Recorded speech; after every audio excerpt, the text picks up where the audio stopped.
My girlfriend sat on her friend's lap right in front of everyone at the party. I ended it right then and there. Hi, my name is Victor. I'm 26, and I'm going to tell you what happened with my ex-girlfriend Vicky, because despite everything I put up with, her behavior in the end taught me an important lesson. I'm sharing my story not to get pity or to blame anyone, but to show that when someone crosses a line, no matter how hard it is, you can't keep giving second chances. If you do things right from the beginning, you won't have regrets later. I took too long, but when she finally went too far, I left her without a second thought. Vicky and I had a relationship that started out pretty calm.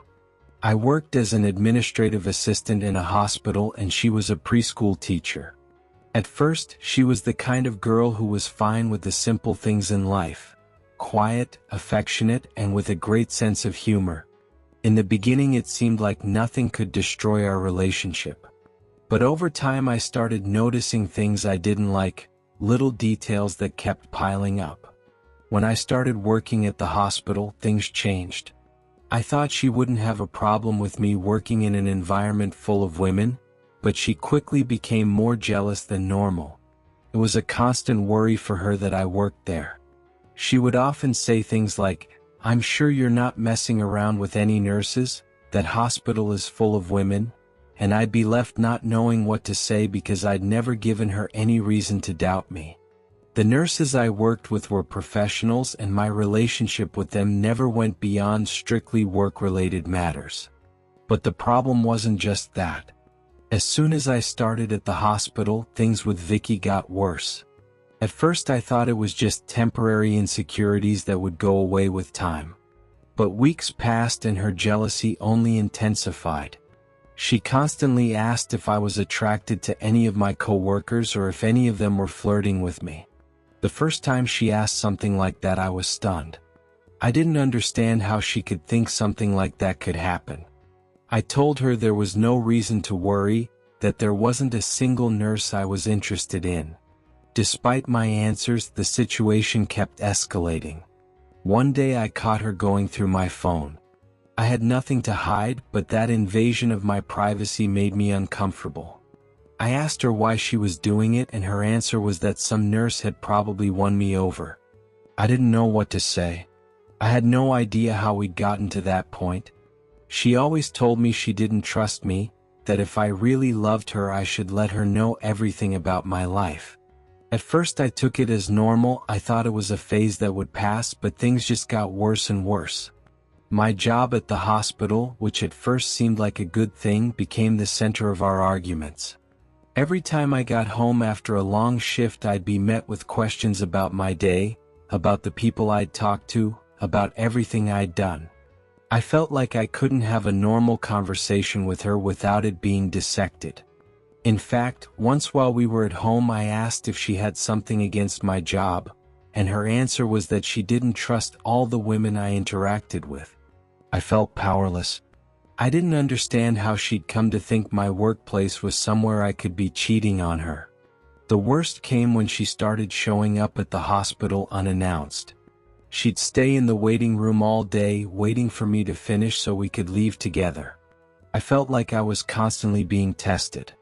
Every time she saw me talking to a woman, whether a coworker or a patient, she'd give me death stares, make passive-aggressive comments, or ask questions that made me uncomfortable, like, "How would you feel if I spent all day talking to men?" In those moments I felt like I couldn't be myself, like I was walking through a minefield where anything I did or said could be misinterpreted. I remember one time a coworker asked me for help with a report. Vicky was in the waiting room that day, and when she saw my coworker approaching she got tense.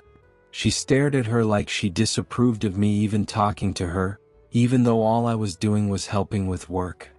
After my coworker left, Vicky asked if I'd gotten excited by the conversation. At that moment I felt humiliated.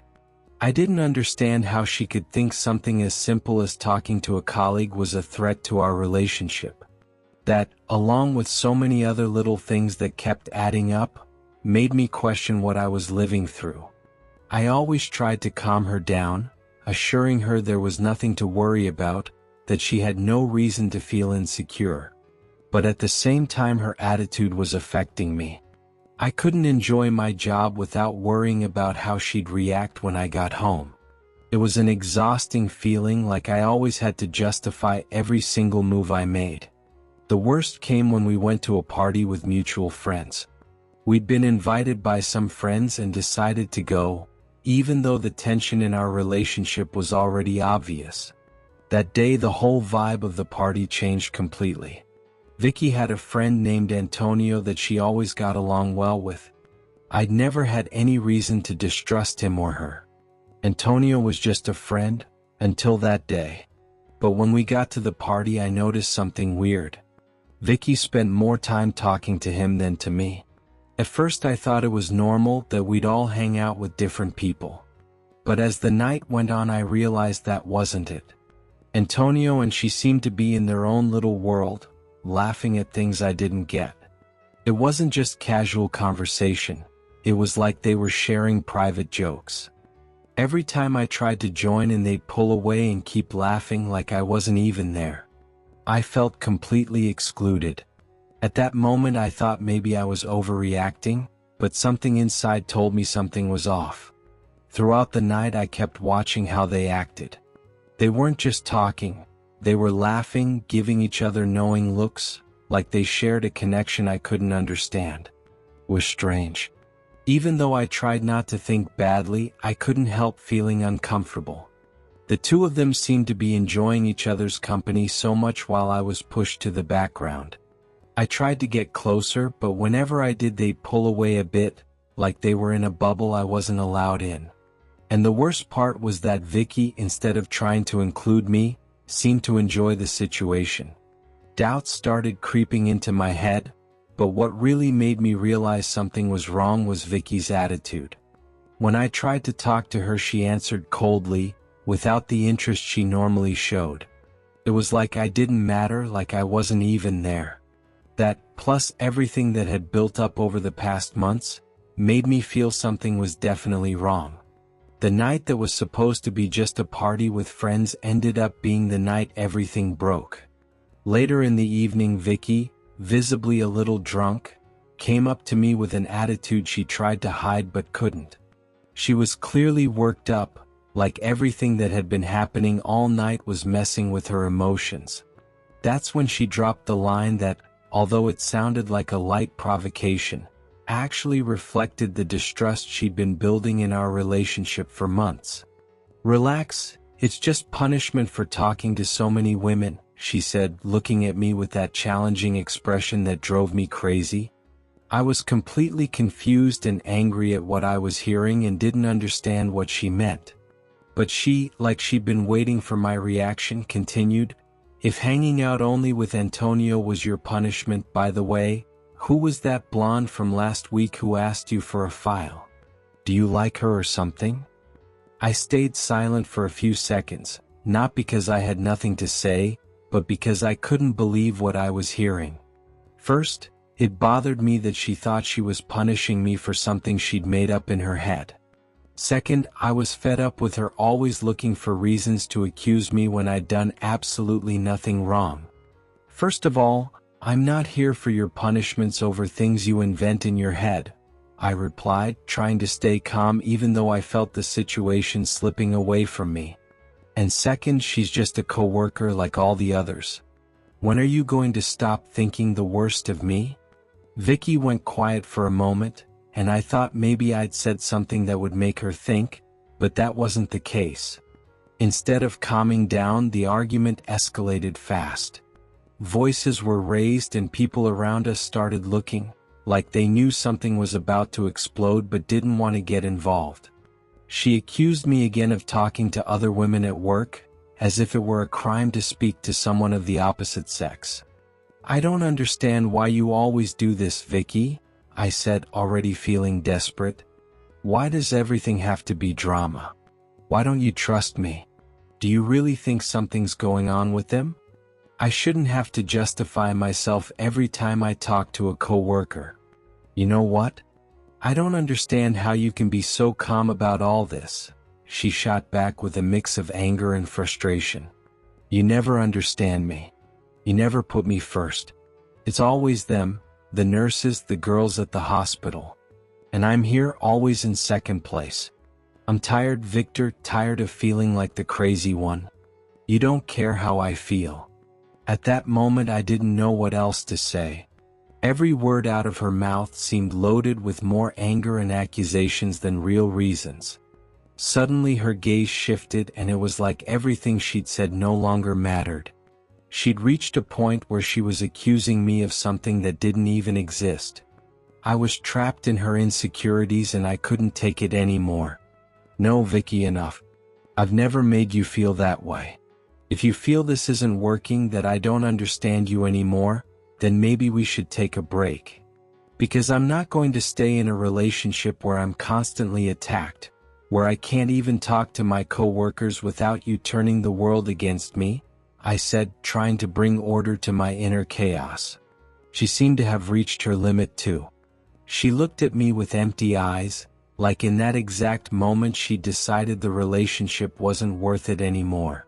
"You know what, now I get it, you don't love me. You don't understand me. You don't value me," she said as tears started rolling down her cheeks. It was one of those phrases that hurt so much because it had a hint of truth, even if it was heavily distorted by her perception. And as if everything had collapsed at once, Vicky turned around and walked away from where we were. I watched her go, stunned, unable to react right away. I was so angry, so confused, that even her crying didn't make me think I could fix things. What came next was something I could no longer ignore. In the middle of the party, in front of everyone, Vicky walked straight to Antonio, sat on his lap without hesitation, and started talking to him like nothing had happened. What happened next was even more shocking. Antonio hugged her with a smile like it was the most normal thing in the world. I saw her body pressed against his, saw them laughing again, and a deep pain stabbed through my chest. Everyone around us went dead silent. Nobody knew what to do. The scene was so blatant that for a moment it felt like time had stopped. I was furious. I couldn't believe what I was seeing. The humiliation I felt in that moment was indescribable. I stood up abruptly and walked over to them. I looked at Vicky and in the angriest tone I'd ever used, yelled, "What the fuck are you doing?" She looked at me with cold calm, like she'd been waiting for my reaction. "So you can see how it feels, Victor, when your partner is with someone else?" she replied without flinching while Antonio hugged her tighter, almost like he was enjoying the moment. Vicky's words left me breathless. In that instant I realized what was really going on. She wasn't looking for a solution or even an explanation. She was playing a game I had no interest in, and I was done playing. "You know what? I'm sick of your jealousy and your tantrums. We're done," I said without thinking twice. The silence at the party was total. Nobody expected me to say that. Vicky just stared at me like she couldn't believe it. I got up and walked away from them without looking back. She followed me, yelling my name, but I didn't stop. I didn't want to hear her. I didn't want her begging. I'd reached my absolute limit. "Please, Victor, forgive me. I didn't mean to hurt you," she shouted while running after me. But I didn't care. In that moment, all I wanted was to get out of that party, out of that relationship, and leave behind the woman who, with every step, had shown me she didn't trust me. As I walked away, I heard her crying mix with the party noise, but I didn't stop. I knew I was doing the right thing. There was no turning back. My dignity, my self-respect. I couldn't sacrifice them anymore for someone who didn't know how to respect me. I wanted to get out of there, but before I could take another step, I felt a hand on my shoulder. I turned around and there was Antonio with an arrogant smile that made my blood boil. "Come on, man, relax. You can't take anything," he said with a calmness that made me even angrier. Antonio, always with that superior tone, like everything that happened was just a game to him. In that moment I felt a mix of contempt and rage. I didn't know if Vicky's attitude or Antonio's pissed me off more, but together they made me want to explode. "Don't talk to me," I replied, my voice shaking with fury. But Antonio wasn't ready to let me go that easily. "Truth is, you don't value her enough. We just wanted to teach you a lesson. Don't be such a baby," he said, looking at me with that arrogance I couldn't stand. His words were a direct provocation, like he really thought he was in a superior position. Everything in his tone told me he thought he was more of a man than me, and that enraged me even more. Before I could respond, Antonio stepped closer and, completely unnecessarily, grabbed my arm like he was in control. That was what made me snap. It was an adrenaline rush that made me act without thinking. In one quick move, I yanked free of his grip and, without a second thought, punched him in the face with everything I had. It was a clean, direct hit, and the sound of my fist hitting his face echoed through the whole party. Antonio stumbled back a few steps, touching his face, his eyes filled with surprise and anger. "Now you've got what you wanted," I said, breathing hard. "Go eat your fucking scraps like the vulture you are. I'm sure you've just been waiting for the moment to do this. Go ahead, she's all yours."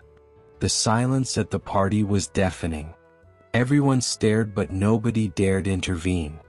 I watched Antonio get up from the floor, wiping his mouth with the back of his hand. He didn't say anything else. He just gave me a look of contained fury and then turned around and left the party without a word. Seeing him go, I felt a strange mix of satisfaction and emptiness, like somehow everything that happened that night, as brutal as it was, had to happen so I could finally free myself from that emotional weight. I walked out into the hallway without looking back. I knew what I'd just done was the definitive end. There was no going back. I took a few minutes outside to calm down and think about everything that had happened. I felt relieved but also full of doubts. As I walked home, the images from that night kept tormenting me. The image of Vicky on Antonio's lap, her indifference toward me, her contempt, all of it stuck in my head. I knew something had changed forever. That same night, before going to sleep, I sat on my bed thinking about what had happened and what it all meant. I thought about what she'd said, how she'd acted, and something made me feel like the puzzle pieces were falling into place in a terrifying way. Just a week after we broke up, I found out from a couple of friends that Vicky and Antonio were already together, like there had been no transition at all. In that moment, a cold feeling took over me. I thought about what that really meant. Was this all part of a bigger plan I never saw? Was Antonio taking advantage of the situation, or had she already been cheating on me before the party? Truth is, I didn't know for sure, but what I did know was that I didn't care anymore. The only thing that mattered was that I was no longer trapped in that relationship. In that moment, I understood that everything I'd lived with her wasn't what I thought it was. What I'd seen that night showed me it had all been a lie. I remember that night when I got home, I collapsed on the bed, too drained to think about anything else. Sleep wouldn't come, but the emptiness did. I felt I'd done the right thing, but the truth is it hurt more than I imagined. Not for her, but for everything we'd been through, for everything I thought we had. Throughout our relationship, I'd believed in her. I'd believed I could trust her, that we were a stable couple, but it had all been an illusion. That week of reflection was crucial. I started questioning if I'd been so blinded by love that I hadn't seen the signs. I remembered every one of her insecurities, every unfounded accusation, everything she did to control my life, everything that went through her head that she never even tried to explain. And the worst part was realizing that in her desperation to control my world, she'd lost respect for me, for our relationship, and now it seemed she only saw me as a pawn in her game. I let it all fade away like a nightmare I'd finally woken up from. Whatever was between her and Antonio had nothing to do with me anymore. What I did know was that in the end they deserved each other. And I finally was free.